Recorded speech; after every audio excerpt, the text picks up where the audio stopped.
성경에는 산이 많이 나옵니다. 모세가 나이 80에 떨기나무 앞에서, 불타는 떨기나무 앞에 여호와를 현현하죠. 그 장소가 호렙산입니다. 또 모세가 하나님을 만나서 십계명 적힌 그 비석을 받습니다. 시내산에서. 시내산은 호렙산과 같은 줄기에 있습니다. 또 엘리야가 내 열심, 내 의로 무언가를 이루려다가 실패했어요. 모든 것을 실패하고 하나님께 하는 말이 나를 그냥 죽여달라. 나는 끝이라고 생각했는데 하나님은 시작이었습니다. 그 장소 또한 호렙산입니다. 하나님은 다시 한번 엘리야에게 언약을 확인시켜 주죠. 이 산들의 무슨 산이냐? 성경에서는 산과 강에 대한 특징이 있습니다. 여기서 기도하는 사람들이에요. 산에 올라가 기도하고 또 강가에 야곱과 또는 바울처럼 기도하는, 하나님은 늘 기도하는 사람들을 쓰십니다. 중요한 일을 하실 때에 실력 있고 능력 있고 중요한 사람들을 쓰지 않으셨어요. 늘 기도하는, 이 일을 하다가 죽어도 좋다는 사람들을 쓰셨습니다. 복음운동에 죽어도 좋다는 결단을 내리시길 바랍니다. 그러기 위해서는 생명 걸어도 될 가치를 내가 발견해야 돼요. 오늘 마태복음 5장을 통하여서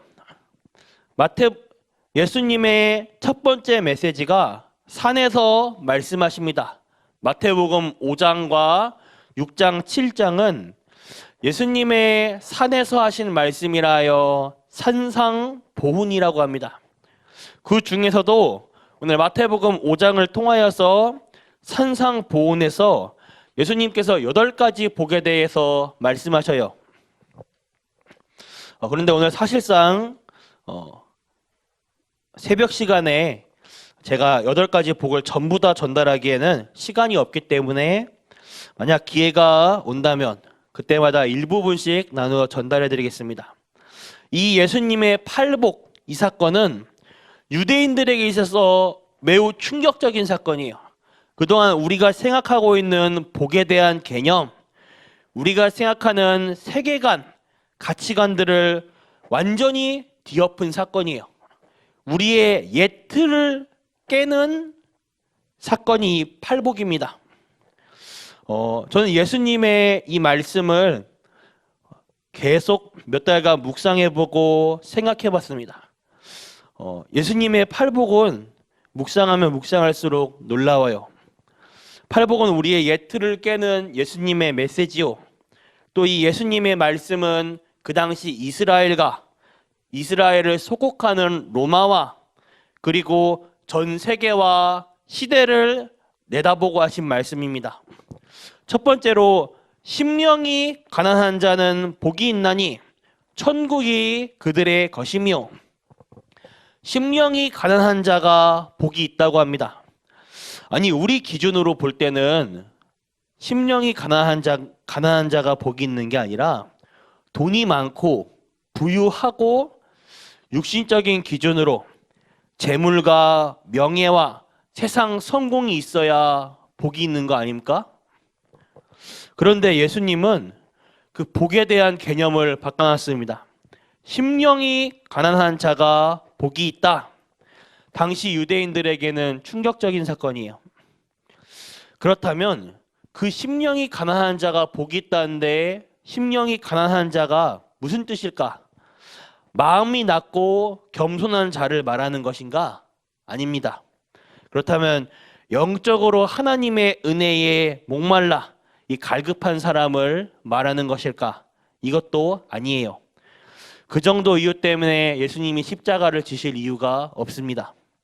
그렇다면 이 예수님이 말한 심령이 가난한 자는 누굴 말하는 것일까? 나는 죽을 수밖에 없는 창세기 3장에 걸려있는 영원히 죽을 수밖에 없는 죄인이구나 깨닫는 자.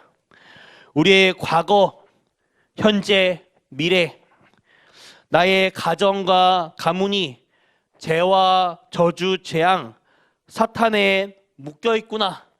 그래서 오직 예수 아니면 안 되구나. 죽을 수밖에 없는 죄인임을 깨닫는 자. 심령이 갈급한 자입니다. 심령이 갈급한 자는 그래서 오직 예수밖에 없다는, 구원을 안 받으면 안 되겠다는 답을 가진 심령이 가난한 자예요. 그런 자에게 천국이 그들의 것이며 당연히 그들에게 천국이 그들의 것입니다. 이 말 뜻은 하나님의 자녀가 되었단 말이죠. 하나님 자녀는 죽어서 천국을 가는 게 아닙니다. 이 땅 살아 있을 때에 내가 구원을 받으면, 내 안에 예수 생명이 들어오면 이때부터 나의 영적 호적이 천국 백성, 하나님 나라의 백성이 되는 것입니다. 한마디로 이 땅 떠나가기 전 하늘의 축복, 보좌의 축복을 누리다 가는 것이죠.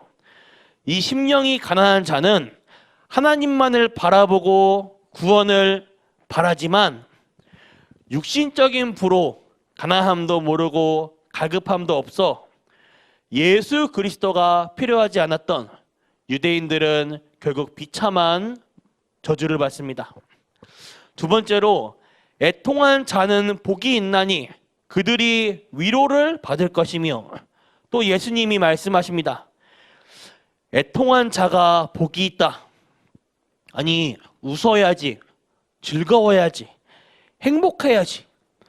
이런 사람이 복이 있는 건데 애통한 자가 복이 있다는 반대되는 얘기를 하십니다. 그럼 우리 보고 울고 다니란 뜻인가? 아니에요. 진정한 응답은 여기에서 시작됩니다. 바리새인들은 먹고 살기 좋기 때문에 애통함이 없었어요. 뜻을 모르고 성경, 두루마리 성경을 들고 다니는 그 당시 서기관들, 애통함이 없습니다. 왕보다 더 높은 위치에 있던 대제사장들, 이스라엘 국가법에 의해 생활비를 지급받던 레위인들, 전혀 애통함이 없습니다. 이스라엘 국가가 애굽 노예 포로에 붙잡히는데 전혀 애통함이 없었습니다. 후대들이 다 죽어가는데도 애통함이 없었어요. 우리는 우리의 현장을 보면서 애통함이 있어야 합니다. 전도지와 선교지를 보며 복음 증거되는 일에 관심이 없고 애통함이 없어요. 제가 토요일 날에 우리 렘넌트 주연이 다락방하는 그 가는 길목을 보면 롯데마트 뒤쪽에 그 삼산 저기 어디라고 하죠? 몇 단지라는지 기억이 안 나네. 저기 그 7단지인가요?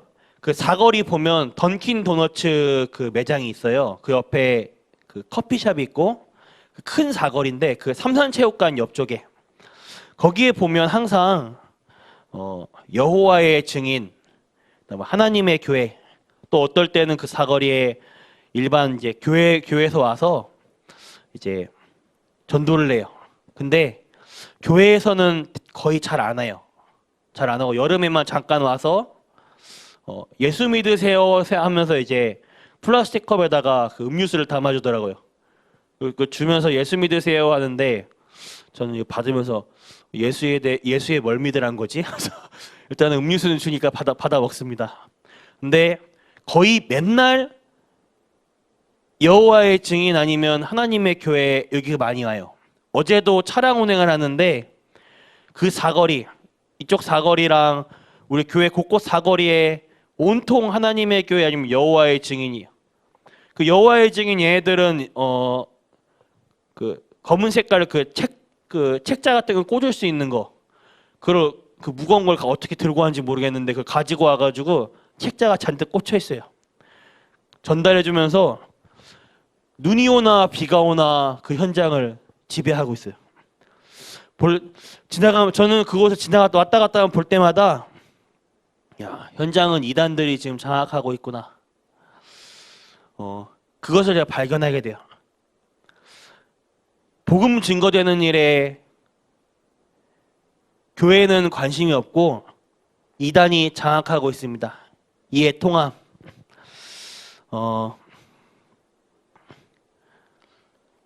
이 현장에 대한 애통함이 나에게 있는가 점검하셔야 됩니다.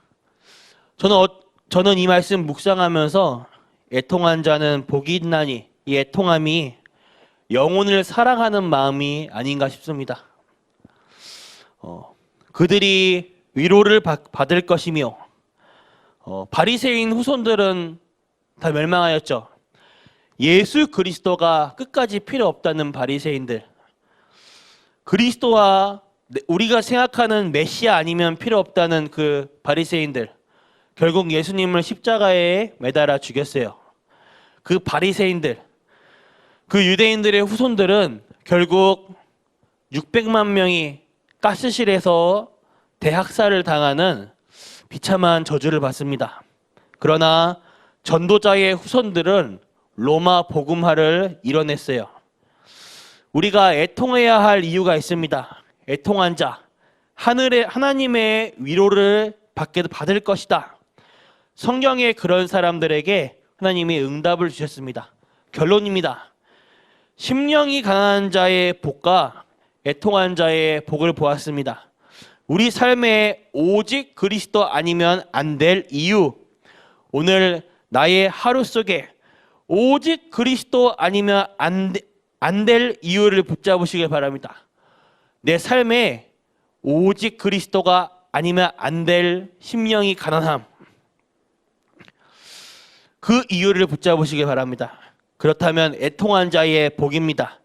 현장에서 이 복음 증거하지 아니하면 안 될 이유를 붙잡는 복음의 생명 건자, 세상이 감당할 수 없는 자의 축복을 얻는 전 성도님들 되시길 기도하겠습니다. 하나님 감사합니다. 오직 예수 하나님 나라 성령 충만의 언약 붙잡고 날마다 승리하게 하여 주옵소서.